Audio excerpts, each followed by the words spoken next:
안녕하세요 여러분. 저는 대한민국에서 성실하게 살아온 중년에서 노년을 바라보고 있는 여자입니다. 제 팔자는 흔히 남들이 말하는 귀구하기 짝이 없는 팔자였는데요. 오늘 저의 인생 이야기를 풀어놓고자 합니다.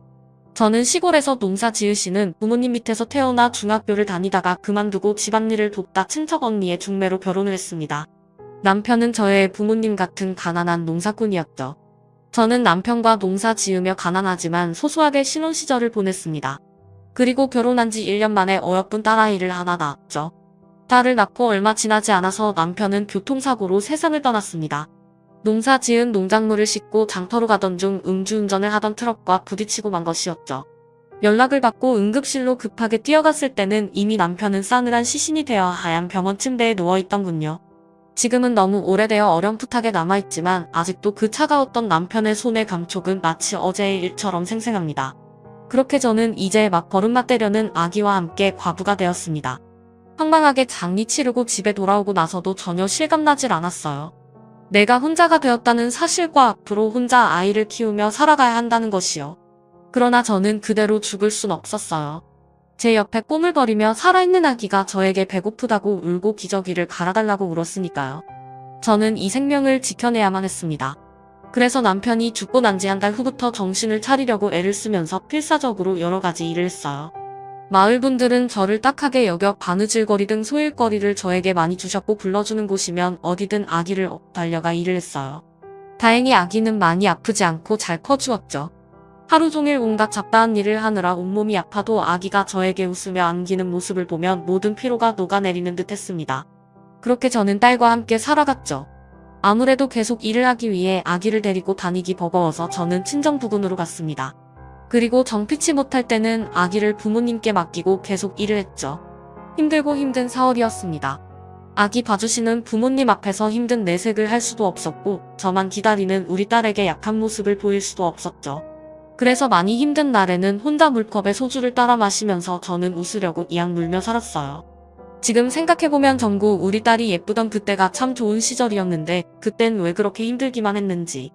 세월이 흘러 딸아이가 학교 들어갈 나이가 되자 전 도시로 이사를 했어요. 좀 더 나은 환경에서 아이를 학교 보내고 싶었거든요. 시골에서 소일거리하면서 실력이 늘어 미싱이를 구하고 공장에 취직했습니다. 공장 언니들은 혼자 아이 키우는 제 처지를 딱하게 여겨 터세를 부리지도 않고 저에게 잘 대해주었어요. 그렇게 제 생활은 점점 안정을 찾아갔죠. 미싱 일을 하면서 저는 딸을 대학까지 보냈습니다. 우리 딸은 성실하고 평범하게 대학에 갔어요.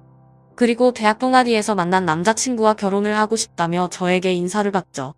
딸이 남친이라는 사람은 키가 크고 호리호리하고 순하게 생긴 청년이었어요.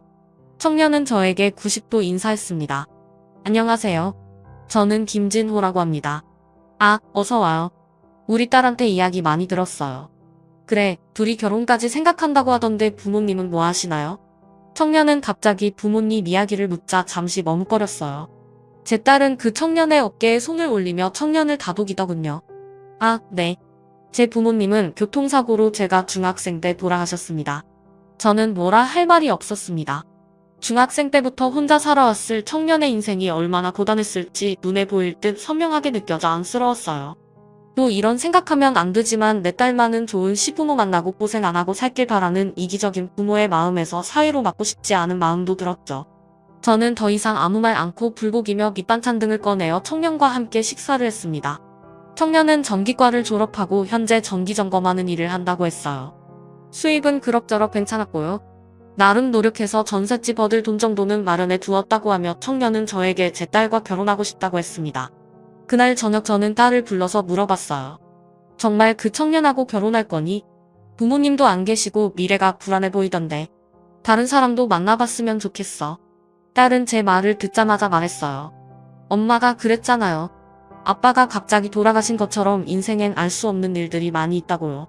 지금 그 사람 형편이 좋지 않아도 얼마든지 좋아질 수 있다고 전 생각해요. 그리고 저 그 사람 사랑해요, 엄마. 그래도 결혼은 그렇게 사랑만 가지고는 할 수 없단다. 나도 너한테 한 재산 떼줄 만큼 여유가 있지도 않고 결혼하면 내 힘으로 살아야 하는데 정말 괜찮겠니? 저는 그렇게 딸을 말렸습니다. 딸은 깊은 한숨을 쉬더니 생각해 보겠다고 했어요. 그렇게 저는 그 청년과 딸이 만날 수 없게 딸을 설득했습니다. 그런데 인연이라는 것이 그렇게 막는다고 되는 일이 아니더군요. 둘은 그렇게 몇 번을 헤어지고 만나고를 반복하더니 결국 다시 헤어질 자신이 없다며 저에게 결혼 허락을 받으러 왔습니다. 저는 너무 걱정되는 부분이 많았지만 둘의 마음이 너무 확고한 것 같아 결국 결혼을 허락했죠. 결혼식하고 딸네 부부는 한동안 달콤한 신혼생활을 하는 듯 했어요. 딸은 행복이 겨운 목소리로 신랑이 퇴근할 시간에 맞춰 된장찌개를 끓이고 있다면서 뭐가 그렇게 좋은지 항상 싱글벙글이었습니다. 그렇게 1년여를 딸과 사위는 행복하게 살았어요. 그 행복한 시간이 그렇게 짧을지는 그때는 아무도 몰랐습니다. 저 역시 제 삶에 닥쳤던 고통과 맞먹는 어쩌면 더한 큰 고통이 아직 젊디 젊은 딸과 사위에게 닥칠 줄은 상상도 못했죠. 딸이 복숭아를 집 앞에서 샀는데 맛있다며 저에게 가지고 온 어느 여름이었어요. 저는 딸과 함께 복숭아를 까먹고 있었어요. 갑자기 딸의 전화가 울렸습니다. 여보세요? 네. 네, 지금 바로 갈게요. 딸은 전화를 끊더니 얼굴이 흑빛이 되어 집을 나서는 것이었어요. 얘, 무슨 일이니? 응. 왜? 엄마, 김서방이 전기 감전사고가. 일단 다녀올게요. 딸은 허겁지겁 혼이 빠진 듯 병원으로 달려가는 것이었어요. 저는 너무 놀라서 나도 같이 가자며 황급히 딸을 따라 나섰습니다. 택시를 타고 허겁지겁 응급실로 도착하니 이미 수술 준비를 마쳤다며 병원에서는 딸에게 서명을 하라고 했습니다. 응급수술을 할 건데 생명에 지장이 있을지도 모른다는 서류였죠. 딸은 수술을 얼른 해야 한다는 말에 사시나무처럼 손을 떨며 동의서에 사인했어요. 그리고 8시간 정도가 흘렀습니다. 저와 딸은 초조하게 수술실 앞에서 사회를 기다렸죠. 마침내 침대에 누운 채 붕대가 칭칭 감긴 사위의 모습이 나타났습니다. 그런데 사위의 양팔이 없었습니다. 저는 너무 놀라서 그만 정신을 잃고 말았어요. 뭔가 악몽을 꾸는 듯 했죠. 꿈속에서 사위가 울면서 저를 보고 손짓했어요. 저는 사위의 손을 잡으려고 허우적대다가 꿈에서 깨어났죠. 반짝 눈을 떠보니 저는 링게를 달고 누워 있었어요. 딸이 옆에 있었죠. 김서방은 내가 꿈을 꾼 거니? 김서방 팔임 엄마 그래도 그 사람 살았잖아요. 난 그걸로 감사해요. 딸은 사위가 예후가 좋지 않아 중환자실에 있다고 하며 엄마라도 얼른 기운 차리고 일어나라며 제 손을 꼭 잡고 눈물을 흘렸어요. 아까 동의서 쓸 때 감전이 심하게 되어서 신체 일부분을 절단할 수 있다고 했다면서 딸은 그게 설마 양팔 2개 다 할 줄은 몰랐다고 앞으로 저 사람은 어떻게 살아가냐며 계속 울었습니다. 저는 저대로 딸의 인생이 너무 힘들어질 것 같아 눈물이 났어요. 딸은 엄마 팔자를 닮는다고 하더니 하필 제 더러운 팔자를 닮아서 내 딸을 어쩌면 좋을까 너무나 지옥 같은 마음이었습니다.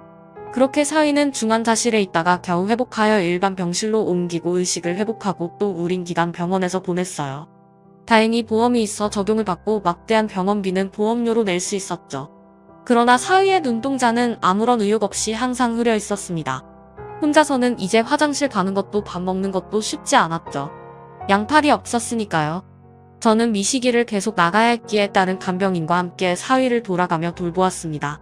그리고 생계를 위해 딸은 일자리를 구했죠. 더 이상 사위가 일을 할 수 없었으니까요. 딸은 학습지 교사 일을 시작했습니다. 유치원생이나 초등학생 아이들을 데리고 한글 수업이나 사고력 수업 등을 한다고 했어요. 잘은 모르지만 학생 한 명이 등록할 때마다 인센티비를 받는다고 했죠. 딸은 아침부터 저녁까지 쉬지 않고 돌아다니며 학생들과 수업하고 또 저녁에는 병원으로 가 사위를 돌보았습니다. 그렇게 몇 년의 시간이 흘렀죠.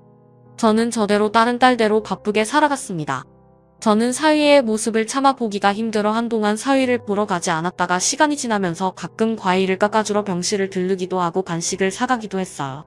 이기적인 생각에 사위가 딸을 그만 놔주었으면 좋겠다는 생각도 들었어요. 아기도 없는데 평생 사위 치닥거리만 할 딸이 너무나 불쌍했거든요. 그런데 이런 제 생각은 제 딸에게 또 다른 불행이 닥치면서 바뀌게 되었습니다. 바쁘게 일하던 딸이 어느 날 저에게 말하는 것이었어요. 엄마, 잘 듣는 소화제 있어요? 아휴, 요새 너무 소화가 안 되고 속이 아픈데 불규칙하게 밥 먹어서 그런가? 너무 소화가 안 되면 병원 가서 내시경을 한번 해보면 어떠니? 아, 그럴까? 딸은 그 길로 병원을 가서 위내시경과 대장내시경을 받았습니다. 그런데 뜻밖의 충격적인 결과가 나왔어요. 바로 위암이라는 거였죠. 딸은 위내시경을 한 번도 받아본 적 없었어요. 나이가 젊었기에 그랬는데 위암이라니. 그저 소화가 좀 안 되는 것뿐이었는데 전 너무 충격을 받아 위암이라는 말을 듣는 순간 다리에 힘이 풀렸습니다. 신은 감당할 수 있는 시련을 주신다고 했는데 왜 저와 제 딸의 앞에는 이리도 고난과 시련이 말도 안 되게 몰아치는 것인지요. 마치 누군가가 우리 가족이 죽기를 바라고 저주하는 것 같았어요. 딸은 자신은 괜찮다고 소설하면 괜찮아진다고 의연하게 말했지만 그 말을 하는 딸의 목소리는 숨길 수 없는 불안함으로 떨리고 있었어요. 암 진단을 받고 얼마 안 돼요. 딸은 저에게 당부했죠. 엄마, 나 암이라는 거 신랑한테는 비밀로 좀 해줘요. 김서방도 알아야지. 알고 있는 게 맞지. 아니에요.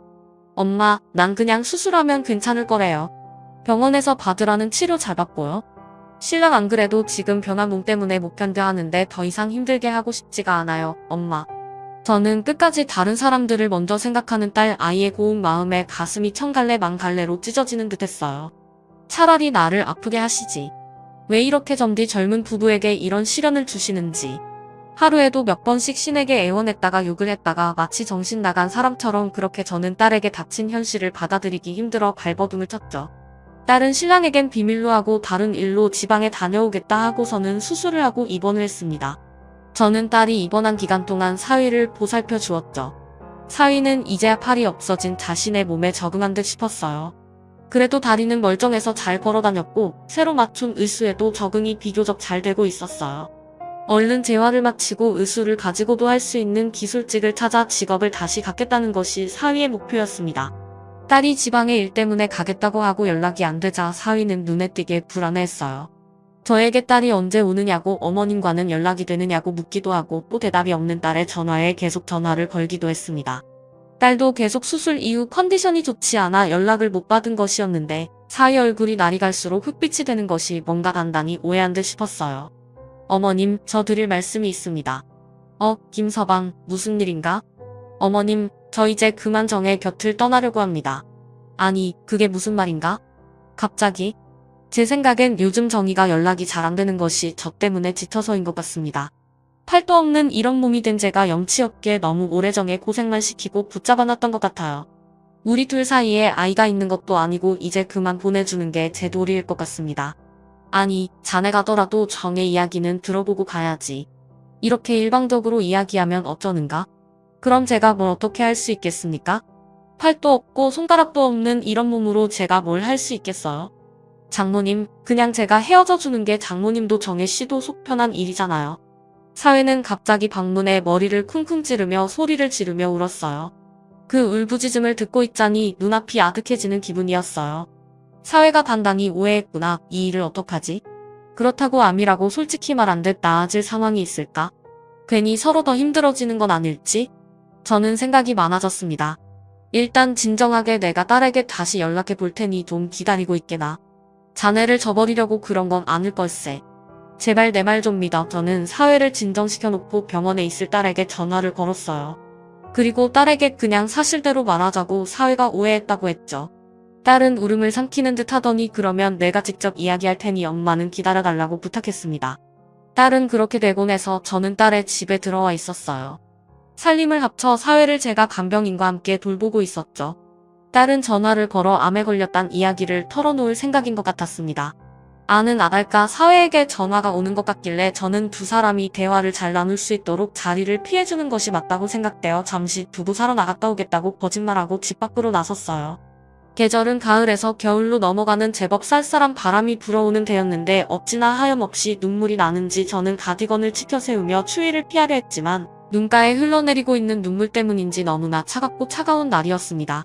온몸이 떨리고 추워서인지 슬퍼서인지 눈물이 계속 쏟아지더군요.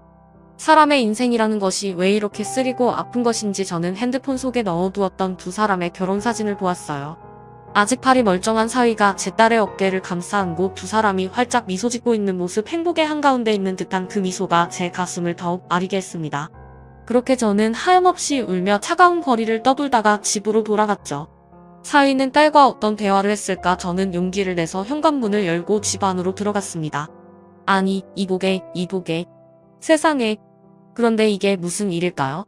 사위가 어떻게 한 것인지 유리물병을 깨서 자해를 하고 피를 흘리며 쓰러져 있었어요. 아직 익숙하지 않은 의수로 그런 짓을 한 것인지 사위는 피를 흘리며 정신을 잃고 있었죠. 여보세요? 119죠? 사람이 다쳤어요. 저는 그렇게 사위를 데리고 병원 응급실을 갔습니다. 다행히 사위는 생명에 지장은 없었어요. 깨어난 사위가 힘없이 눈을 뜨더니 제에게 그러더군요. 왜 살리셨어요? 왜? 정의가 저런 꼴이 될 정도로 스트레스를 받았다는데. 모든 것이 다 나 때문이에요. 장모님, 저 그냥 죽어버리게. 제가 죽으면 정의는 괜찮을 테니 저 그냥 죽게 두세요. 저는 울부짖는 사위의 발을 꼭 잡았습니다. 슬프게도 손이 없었기 때문에 발을 잡을 수밖에 없었죠. 울지 말게. 정의가 아픈 것은 자네 탓이 아니야. 우리 그렇게 생각하지 말자고. 자네도 정의도 잘 회복되면 또 좋은 날이 올 거야. 정의와 자네 곁에 내가 있지 않나. 그렇게 사위는 겨우 마음을 다잡았습니다. 정말 그때가 제 인생에서 가장 힘들고 또 힘든 시간이었습니다. 그리고 딸은 수술 후 항암을 마치고 투병을 하다 1년이 좀 지나서 결국 세상을 떠났죠. 처음 딸의 투병 소식을 알았을 때와 사위가 죽으려 했을 때보다 오히려 마음에 각오를 해서인지 딸의 목숨이 다했다는 소식을 들었을 때는 눈물이 다 말라버렸는지 나오지 않았어요. 그저 온몸에 힘이 쭉 빠져서 아무런 말도 할 수 없었습니다. 지금 돌이켜 생각해봐도 어떻게 사위와 함께 장례를 치렀는지 잘 기억나지 않습니다. 아주 오래전 일처럼 까마득하게 느껴졌어요. 저희 인생이 어디로 가고 있는지 모르겠다는 생각과 이 끔찍한 고통에서 몸부림치는 나날을 어떻게 끝낼 수 있을까 그런 생각만이 가득했던 것 같아요. 사위 역시 딸의 죽음에 많은 충격을 받았습니다. 제가 억지로 밥을 차려서 갖다 줘도 먹지 않겠다는 말만 할 뿐 그저 드러 누워있을 뿐이었어요. 한동안은 의수에 적응도 하고 의욕적으로 직장을 알아보겠다고 하던 때도 있었는데 사위는 모든 것을 포기한 사람처럼 멍하니 방 안에 있을 뿐이었습니다. 그렇게 저와 사위는 어두운 동굴란에서 헤매는 듯한 고통을 맛보며 우리 둘 역시 각자의 괴로움에 빠져 서로를 돌보지 않고 지냈어요. 그 와중에도 살기 위해서 저는 미신 공장이 나가야 했죠. 공장이 나가면 오히려 마음이 편했습니다.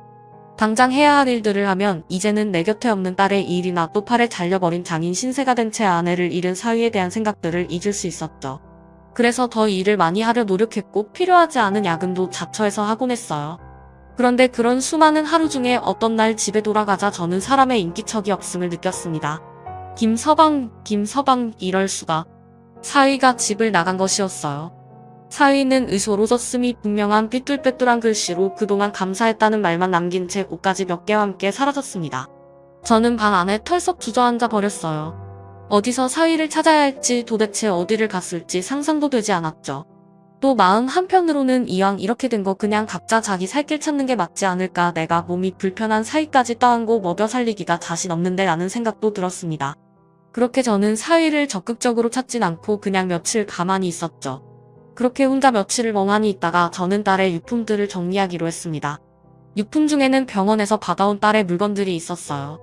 종이 정리함에 담겨있는 그 물건들을 보자니 다시 딸 생각에 눈물이 아득해왔습니다. 마지막 순간에 숨이 차서 제대로 말도 못하던 딸, 제대로 된 대화도 나누지 못하고 그렇게 이별한 내 뱃속에서 태어난 귀하고 귀한 내 아기, 그런 생각을 하자 또 마른 줄 알았던 눈물이 터져나왔습니다. 그런데 그 상자에서 쪽지가 툭 하고 떨어지는 것이었어요. 그것은 아마도 딸이 쓴 것으로 추정되는 편지였습니다. 진우씨에게. 진우씨, 이 편지를 읽을 때쯤이면 나는 진우씨 곁에 있을까요? 아니면 세상을 떠났을까요? 많이 울었어요.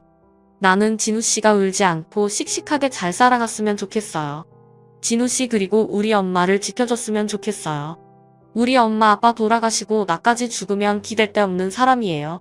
강해 보이지만 한없이 여리고 착한 분이에요. 세상의 풍파를 너무 많이 겪고 그저 괜찮은 척하는 것뿐 속은 다 골아터진 분이죠. 그런 엄마에게 항상 따뜻하게 대해주는 진우씨의 모습이 난 참 좋았어요. 진우씨 발이 있든 없든 진우씨는 나에게 가장 멋지고 소중한 사람이에요. 세상에서 제일 내가 사랑하는 두 사람, 우리 엄마와 진우씨 두 사람이 서로 의지하면서 내 몫까지 행복하게 살아주길 요즘 매일 기도한답니다. 이 편지가 꼭 진우씨에게 전해지길 빌면서 진우씨의 영원한 짝꿍 정이 있음, 그것이 딸이 사위에게 쓴 절절한 러브레터였습니다. 저는 편지를 쥔 채 그만 저 자신이 부끄러워도 울고 말았어요.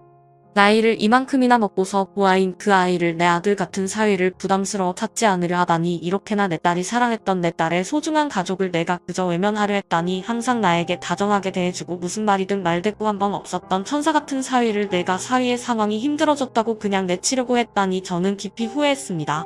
사람의 둘이로서 도저히 이대로 사위를 찾지 않고 포기해버릴 순 없었어요.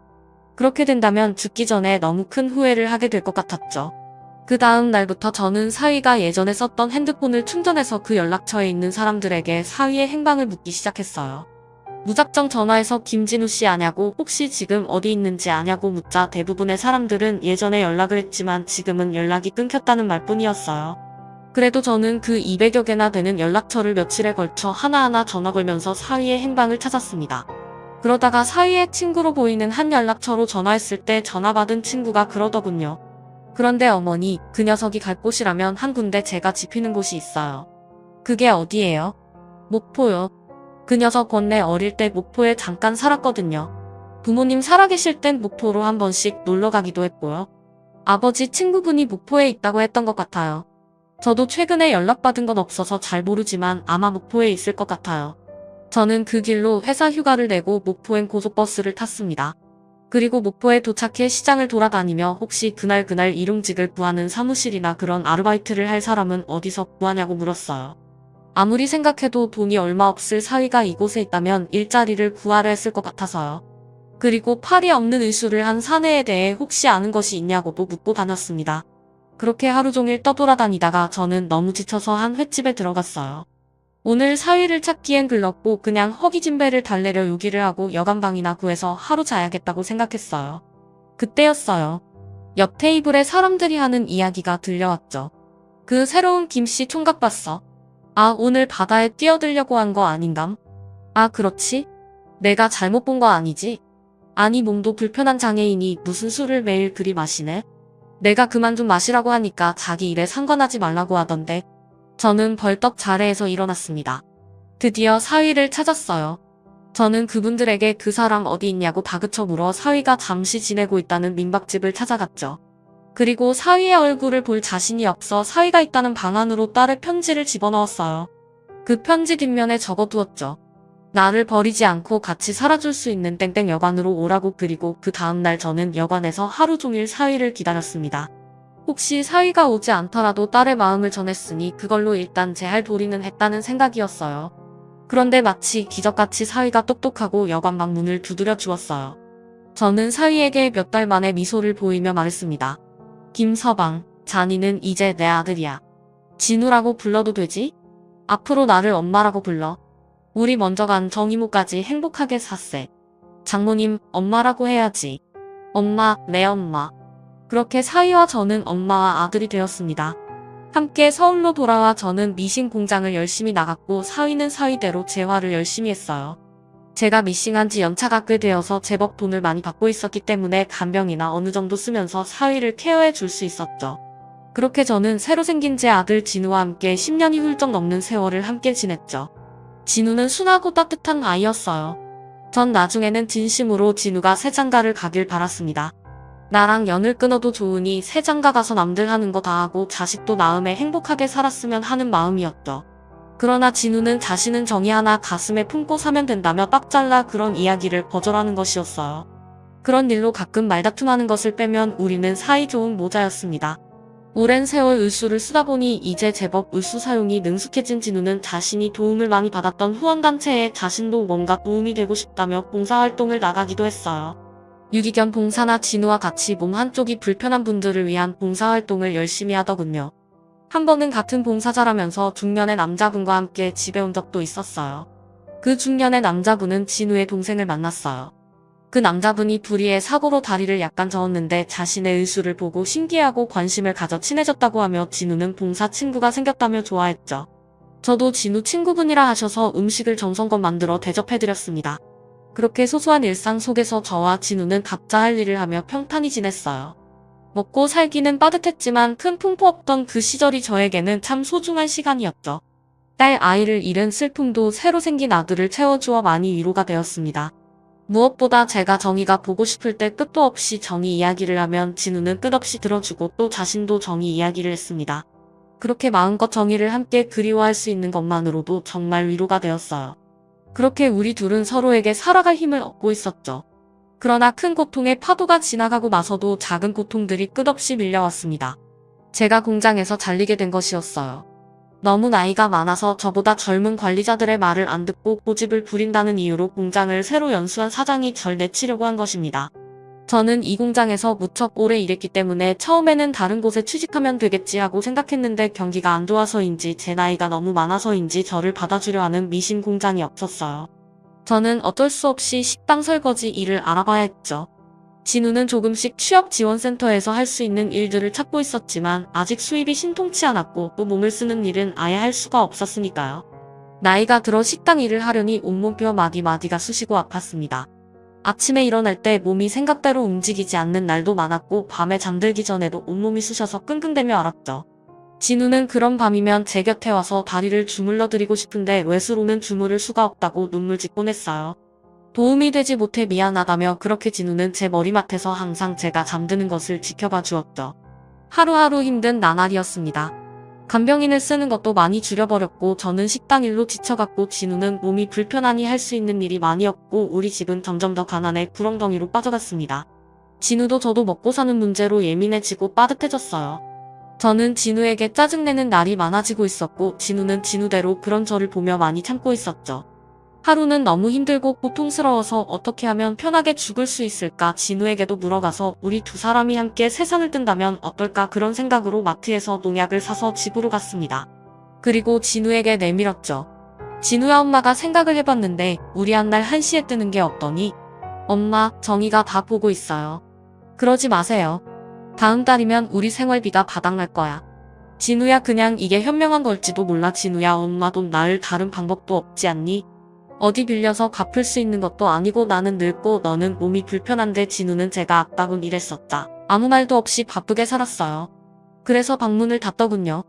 그리고 다음날 진우는 저에게 말했어요. 제가 언젠가 죽으려고 했을 때 엄마가 그랬죠. 정이 못까지 행복하게 살자고 엄마 정이가 이런 우리 모습을 보면 어떻게 생각하겠어요. 제발 기운 내세요. 돈은 다음 달까지 일단 써보고 그 후로 제가 어떻게든 해볼게요. 친구들에게 빌리든 그 어떤 것이라도 좋으니 일자리를 구하든 저 때문에 식당 일 하시느라 몸이 많이 상하신 것 같은데 한동안 좀 쉬세요. 저는 저보다 어른스러운 진우의 말을 아무 말도 못하고 그저 고개를 끄덕였어요. 이 질기고 모진 목숨 끊는 것도 쉽지 않았죠. 눈을 질끈 감고 죽어보려 해도 진우가 마음에 걸리고 또 딸아이의 마지막 편지가 마음에 걸렸습니다. 그렇게 힘든 시간을 보내고 있던 그때 저에게 기적 같은 일이 찾아왔어요. 저는 집에서 힘없이 늘어져 있다가 걸려온 전화를 받았어요. 여보세요? 네, 김진우 씨 댁이죠? 보호자 되시나요? 네, 제가 보호자인데요. 왜 그러시죠? 김진우 씨 앞으로 익명의 후원가가 저에게 후원금을 보내셨습니다. 없다는 이 돈이에요.